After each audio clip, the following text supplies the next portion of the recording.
Imagine waking up tomorrow morning, opening your eyes and realizing you don't owe anything to anyone. No electric bill, no utility invoice showing up at the end of the month. No company deciding how much you're going to pay just to have access to something that should have been yours by right. Now let me ask you something.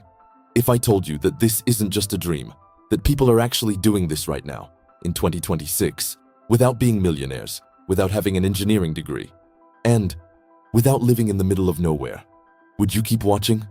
Stay here, because in the next 6 minutes, I'm going to show you exactly how to start living off the grid, even if you've never done anything like this before in your life. My name is Hugo, and about 2 years ago, I was sitting in my kitchen staring at an electric bill that made my stomach drop.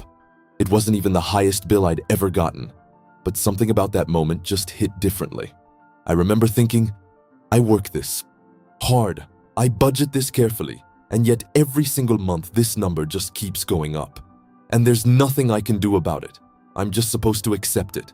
That feeling, that specific kind of helplessness, that's what pushed me to start digging. And what I found completely changed the way I think about energy, about independence, and honestly, about life itself. Here's what most people don't realize about living off the grid. They think it means sacrifice. They picture some rough cabin, with no hot water, chopping wood every morning, completely disconnected from the modern world.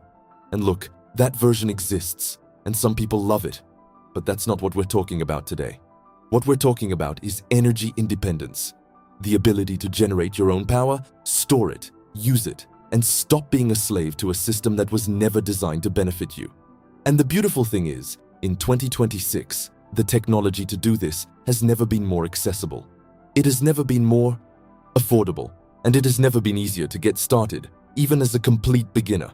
So let's talk about the actual steps. The first thing you need to understand before anything else is your current energy consumption. You cannot build a system to replace something you don't fully understand yet. So before you buy a single solar panel, before you watch another YouTube video about batteries, sit down and figure out exactly how much power your home actually uses on a daily basis. Look at your last 3 electric bills. Calculate your average. Write it down.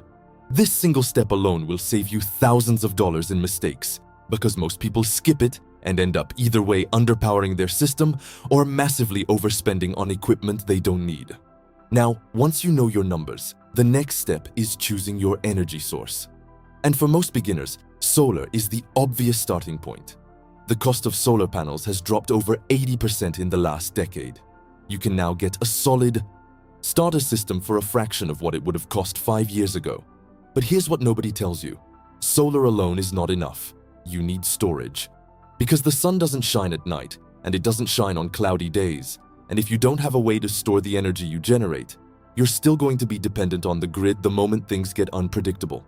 This is where most beginners either get it right or completely fall apart. Battery storage is the heart of a real off-grid system, and understanding how to size it correctly for your specific needs is what separates people who actually achieve energy independence from people who spend a lot of money and still end up frustrated. And I want to be honest with you here, because I think you deserve that.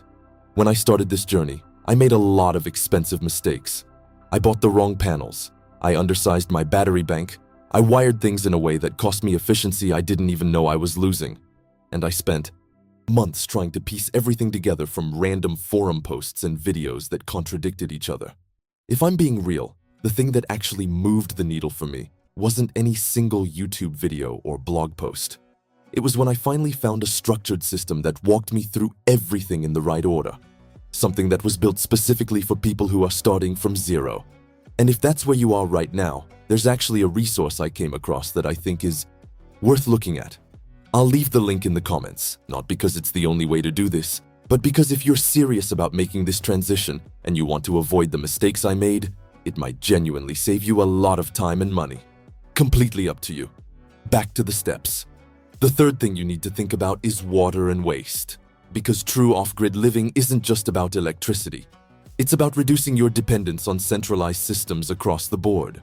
For water, rainwater harvesting combined with a good filtration system is one of the most underrated moves a beginner can make. It's low cost, it's surprisingly effective, and in most areas it's completely legal. For waste, composting toilets have come a long way. They're not what you're imagining.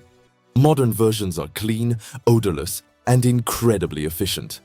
These two systems alone can dramatically reduce your monthly expenses and your vulnerability to disruptions in public infrastructure. Now here's the part that nobody really wants to talk about, but I think it's the most important thing I can tell you today. The biggest obstacle to living off the grid is not money. It's not technology. It's not even location. It's the mental shift. Because we were raised in a system that told us dependence was normal. That paying for electricity, for water, for everything was just the cost of living a comfortable life. And unlearning that, actually believing deep in your gut that you have the right and the ability to take care of yourself, that is the real work. And it is absolutely worth doing. Because on the other side of that shift, there's something that's really hard to put into words. It's a kind of quiet confidence.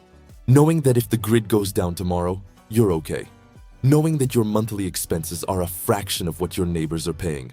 Knowing that the choices you made today are going to protect your family for years to come. That's not just financial freedom. That's a completely different relationship with the world around you. So if you're serious about starting this journey in 2026, here's what I want you to do right now. First, calculate your energy consumption this week. Second, research solar and battery options for your specific region and your specific budget. Third, check the link I left in the comments if you want a more guided path through all of this, because it genuinely helped me connect the dots in a way that years of random research never did. And finally, subscribe to this channel, because this is just the beginning. We're going to go deep on every single one of these topics, and I want you here for all of it. The grid was built for them. Your life was built for you. Start acting like it.